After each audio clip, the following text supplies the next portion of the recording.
والا ہے۔ آج تمہارے لیے سب پاکیزہ چیزیں حلال کر دی گئیں، اور اہل کتاب کا کھانا بھی تم کو حلال ہے اور تمہارا کھانا ان کو حلال ہے،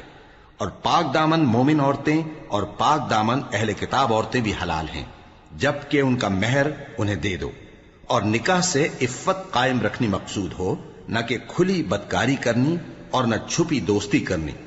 اور جو شخص ایمان کا منکر ہوا اس کے عمل ضائع ہو گئے اور وہ آخرت میں نقصان پانے والوں میں ہوگا۔ مومنو،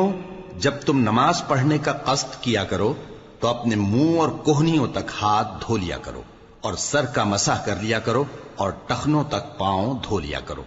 اور اگر جنابت کی حالت میں ہو تو نہا کر پاک ہو جایا کرو، اور اگر بیمار ہو یا سفر میں ہو یا کوئی تم میں سے بیت الخلا سے ہو کر آیا ہو یا تم نے عورتوں سے مقاربت کی ہو، پھر تمہیں پانی نہ مل سکے تو پاک مٹی لو اور اس سے منہ اور ہاتھوں کا مسح